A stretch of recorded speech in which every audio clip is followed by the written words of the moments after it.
anytime I see that. Well, I'm sure you heard that though. Oh. Oh no.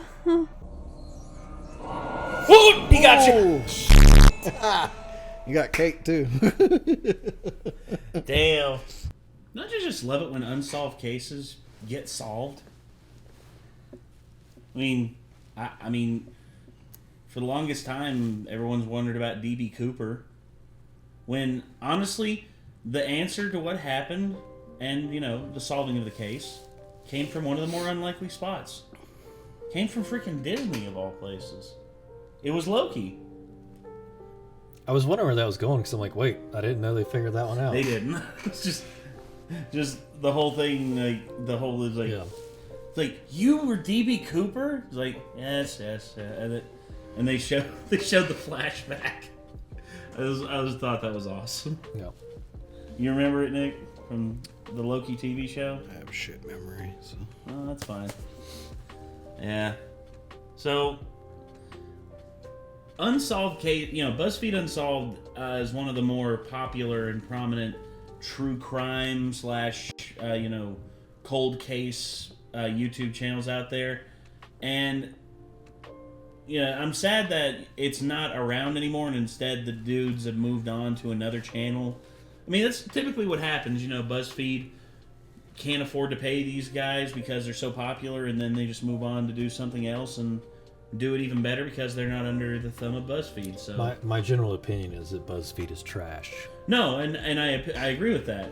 But there were two shows that I would say, or two or three shows that I would say, the Tasty channel, BuzzFeed Tasty, which had like Make It Big with Alvin Show, who is like one of my favorite, who's one of my favorite YouTube cooks. He's on Binging with Babish now. He does the show Anime with Alvin, and he makes famous dishes from various anime. And then of course they had the one that was you try at different price points, like coffee at like $2, coffee at $10, coffee at $60. Is it worth it? And it was really good stuff. But they moved on because BuzzFeed again couldn't afford to pay them. And same thing with BuzzFeed Unsolved. The last vestiges of BuzzFeed that still kept them relevant was BuzzFeed Unsolved. And now that they're gone, BuzzFeed's dead. BuzzFeed has nothing left to their name of worth merit. I mean, they already, the ship already sailed on like their mainline stuff back in 2017, 2018? Maybe even before that. But, yeah, BuzzFeed has had its ups and downs, but BuzzFeed Unsolved is definitely one of the things I would say from BuzzFeed that was worth it. But I guess we're going. Sunny V2 released a video, and this was recommended on our Discord. So everyone out there who was wondering why we're watching this, blame our Discord. So I guess let's go ahead and jump in and see what cases that BuzzFeed Unsolved looked at that are now solved. Anyway, here we go. There are 5 cases from BuzzFeed Unsolved which have now either been fully or significantly solved, and we're going to begin by looking at Forest Fenn's treasure, which finally came to a full conclusion back in June 2020. Ryan and Shane investigated the mystery 2 years prior in September 2018, during which they explained that world-renowned treasure collector Forest Fenn had hidden an actual treasure chest somewhere in the Rocky Mountains, which contained over $1 million worth of valuable antiquities. In Forest Fenn's memoir, he wrote a 24-line poem which included 9 hidden clues on how to find the treasure, and while the concept seemed fairly simple, over 65,000 people had attempted to find the treasure to no avail. Ryan and Shane then explained that the treasure could be found in one of 4 specific US states. The treasure is located in either Montana, Wyoming, Colorado, or New Mexico. Of the 4 states listed by Fenn, I tend to lean towards New Mexico or Wyoming. Wyoming, because a majority of Yellowstone National Park resides within that state, and Yellowstone was a place where Fenn spent his formative years camping with his father. And although Wyoming seemed like the most likely location for the treasure, the boys eventually settled on looking in New Mexico, flying to the state with over a month's worth of research under their belt. Ryan and Shane looked at 3 different locations in New Mexico, put up with bad weather and rough terrain, and at one point even thought that they had found the treasure. That right there. Look, there's a box. What do you mean there's a box? Here, look. Is that a box or just a very square rock? That is a very, very square rock. However, the trip ultimately ended with the boys leaving empty-handed. I think we may just have to come to terms with the fact that we're not going home with treasure. And the location of Forrest Fenn's treasure remained a mystery.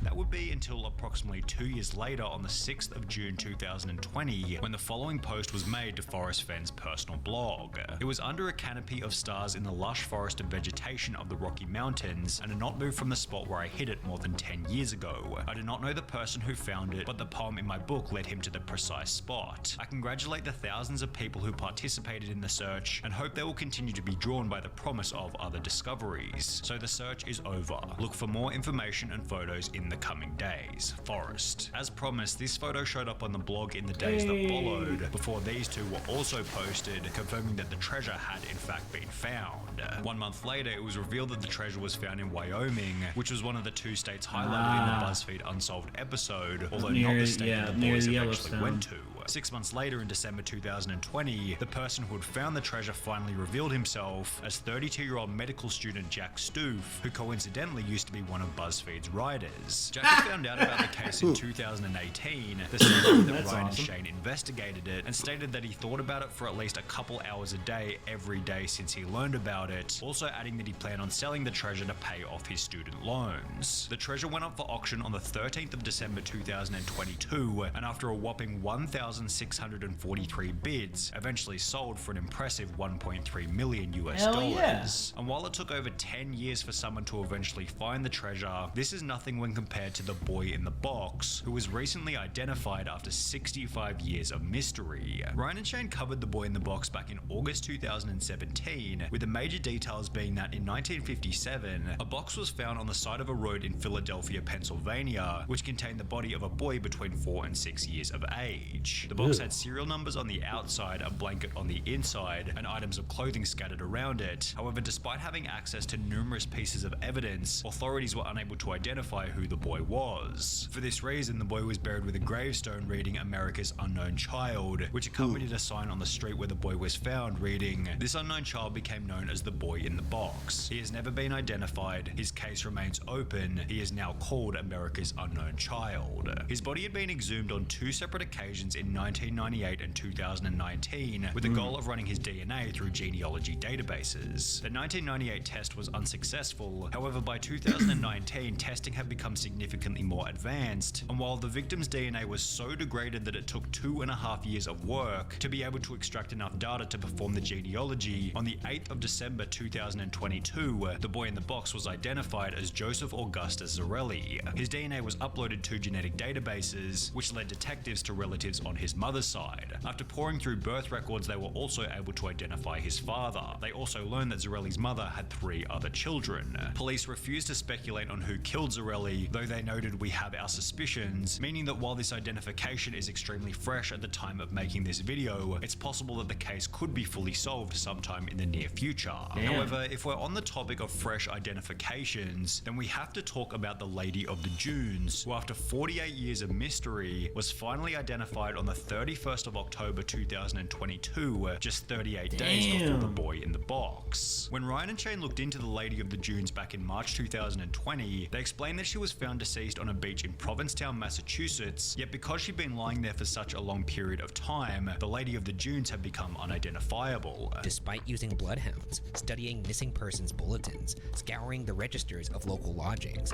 and looking into anyone who had a permit to bring their vehicle into the area, police turned up nothing. The Lady of the Dunes also had extremely recognizable dental work. However, despite this and numerous different police sketches, nobody knew who she was. Similar to the boy in the box, the Lady of the Dunes was exhumed for DNA on 3 separate occasions in 1980, 2000, and 2013, although none of these resulted in her identification, leading the boys to state this. For that to produce no kind of DNA evidence of like who this person is, it's kind of insane to me because 1974 is not that long ago. No. You would think that that DNA would be fresh enough that you could figure out this person's identity. What Ryan and Shane didn't know at the time was that within 2.5 years, the Lady of the Dunes' unknown son would undertake a DNA test with Ancestry.com, providing genealogy databases with enough evidence for the Lady of the Dunes to be identified. On October 31st, the FBI announced it finally identified the woman as Ruth Marie Terry, a native of Tennessee who was 37 at the time of her death. At the time of her disappearance, Ruth Marie Terry had mentioned to family that she was traveling to Massachusetts with her husband Guy Moldovan, who's now become the main suspect in the case. Despite being married at the time, Guy never officially reported the disappearance of his wife to the police and conveniently remarried a year later as if nothing had ever happened. What's even crazier is that Guy Moldovan's previous wife had also gone missing and was eventually found dead alongside his daughter inside a septic tank on Guy's Seattle home. Holy cow. Yikes. So, from completely not knowing who this person is to potentially tracking an unknown serial killer, that's scary. Served only 2 years in prison before being released, which was followed by him marrying Ruth Marie Terry, who was then found in the dunes only 5 months later. Guy Moldovan died in 2002. However, if he is eventually found to be guilty, Ryan and Shane were correct in suggesting this. It would seem that this was done by somebody who wasn't, I guess, like an amateur. As well as this. The unidentified victim would have known her murderer. Yet we're incorrect in suggesting that the crime had been done by an Italian mob boss or schizophrenic. Hold on. Yeah, we're incorrect in suggesting that the crime had been done by an Italian mob. Whitey Bulger was Irish. I mean, it's an honest mistake to a certain degree because, you know, the Irish and Italian mobs sort of came up around the same time and also, you know, did work together on certain occasions, but, you know, Whitey Bulger, you know... I've never heard of him before. You never heard of Whitey Bulger? The man was untouchable in Boston because his brother was a city councilman and basically hid everything that he did. And not only that, but Whitey also worked for the FBI, and thus the people at the FBI were also in bed with him because, you know, he basically was their crime control. He controlled all the crime in the city of Boston, at least in the Winter Hill gang. That was his main gang. It was predominantly Irish, and he killed a lot of people. Well, so it doesn't really say. It says he was American. It says the Winter Hill gang was predominantly Irish American with many members of Italian American descent. No, but Whitey was Irish. He identified as Irish. Okay. I mean, and plus Bulger, that's a typically like Scottish and Irish last name. Fair enough. Yeah, also, his demise is something of just... When I heard about it, I applauded, because Whitey Bulger was serving in prison in West Virginia, and someone came into his cell. Whitey was in a wheelchair at the time. He was like 89 years old, and the guy basically like stomped Whitey's head so hard it basically caved in, and the guy took a prize. He took Whitey's eyes. And when you learn about what kind of a monster Whitey Bulger was, you can understand why it was done. Hey. Mob boss or schizophrenic prison inmate Haddon Clark. However, in the case of Amelia Earhart, one of the theories put forward by the boys eventually turned out to be true. Ryan and Shane explained that Amelia Earhart was trying to become the first woman to fly around the world. However, on the stretch between Papua New Guinea and the Howland Islands in the South Pacific, Amelia Earhart, her navigator Frank Noonan, as well as their plane vanished and were never found again. The main theory put forward in the Unsolved episode was that Earhart's plane had run out of fuel and either crashed into the ocean or had successfully made a crash landing on the South Pacific island of Nkumaroro. Evidence for the successful crash landing was that 2 years after Earhart's disappearance, a British colonial officer by the name of Gerald Gallagher found a campfire, sextant, and a partial human skeleton on the previously uninhabited island. The bones were sent to a physician in Fiji, who concluded that they most likely belonged to a male who was short, stocky, and of European descent, eliminating the possibility that the bones belonged to Earhart. However, Ryan went on to explain that at a later date, the bones had been run through an updated database, which suggested that they could have belonged to a tall woman of European descent, which fit the description of Earhart perfectly. Well, approximately a year after the Buzzfeed Unsolved episode was uploaded, an article popped up on NPR.org titled "New Research Claims Bones Found 80 Years Ago on Pacific Atoll Likely Amelia Earhart's," which explained that the bones had been run through Modern Ancestry Program 4DISC, which found that Hoodless had incorrectly determined the sex of the remains. The data revealed that the bones have more similarity to Earhart than to 99% of individuals in a large reference sample. It's a bit of a stretch to call the case of Amelia Earhart solved based on a couple of correctly sized bones. However, there's significantly better evidence for the person featured in Buzzfeed Unsolved's very first episode, the Somerton Man, who was finally identified in July 2022 after 74 years of mystery. The Somerton Man was found dead on a beach in Adelaide, Australia back in 2022 must have been a good year for immaculately unsolved cases getting solved. Well, I guess a lot of people didn't really have things to do during the pandemic and just dedicated a shit ton of time. 2022 was just last year. So Yeah. mostly the end of the pandemic, really. Well, that's what I mean. Like, they did all the research during the pandemic, and then the results kind of popped up as of last year, I guess. Yeah. in a full suit with polished shoes. Strangely enough, all of the tags had been removed from his clothing, with his fingerprints failing to hint at who he might be. The case became even weirder when a torn piece of paper was found sewn into his pants, with the Persian phrase "tamam shud" written on it, which translated to "it has ended," with the case reaching even deeper levels of weird when someone brought in the book from which the paper had been torn, explaining that he found the book in the back of his car, which was parked near Somerton Beach. When the boys revisited the case in season 6, they talked extensively about the University of Adelaide professor Derrick Abbott, who was seemingly the most determined as well as the closest to figuring out who the Somerton Man was. Well, it will be only 2 years and 3 months after this Buzzfeed Unsolved episode that Derrick Abbott would finally achieve a breakthrough using the Somerton Man's hair. We looked for people with no date of death on that tree, and there was one that stood out. By using the DNA of a distant cousin living in Melbourne, Derrick Abbott was finally able to confirm that the Somerton Man went by the name of Charles Webb. It was at this point that we knew that Charles Webb was the Somerton Man, and we'd finally cracked it. It's not the Somerton Man story now.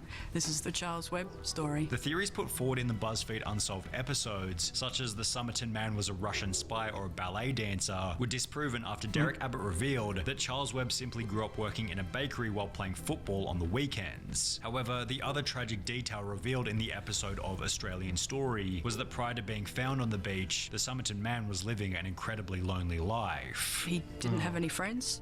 Not at all a happy person. Turns out that Charles loved to write poetry, and his favourite subject that he would write about was death. This story turns out that it's not some wild spy drama.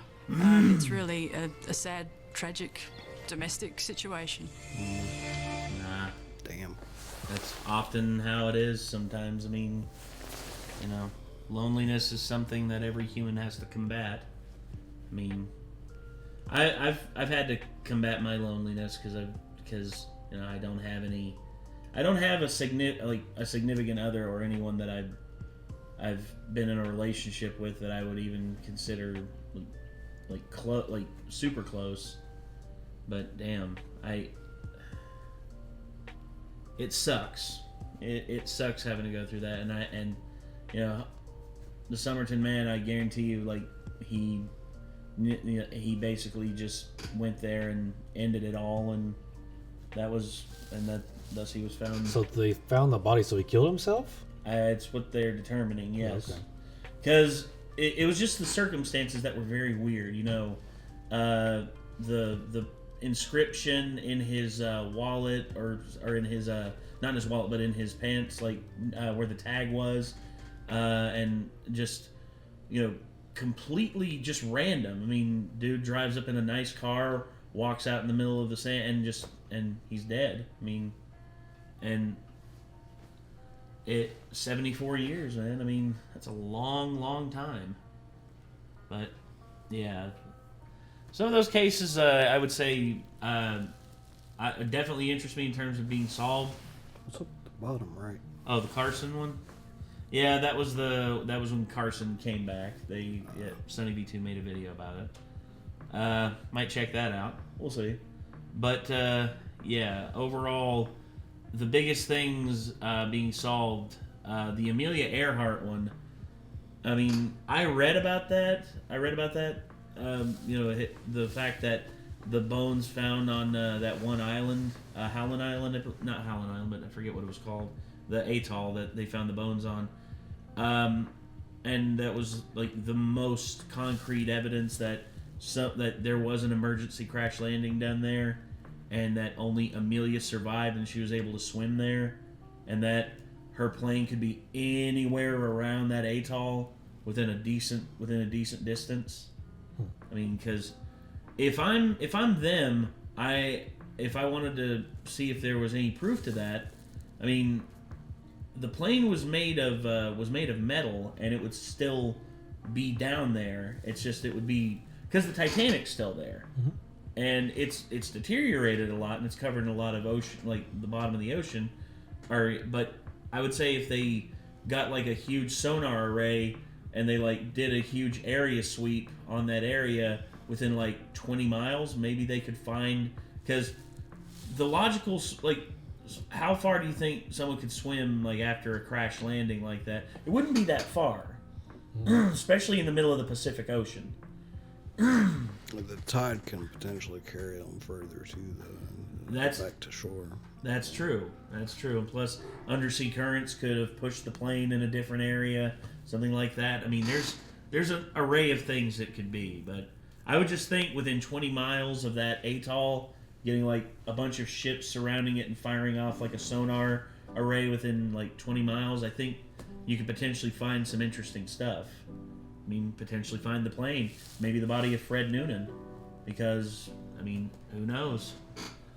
But anyway, BuzzFeed Unsolved, rest in peace. But I'm glad that the boys are still going with their investigations and stuff like that on their own channel. So be sure to check that out.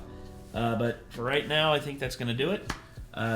Until next time, everybody. Signing off. I'm Nate. I am Nick. Micah. We'll see you later, everybody. Peace.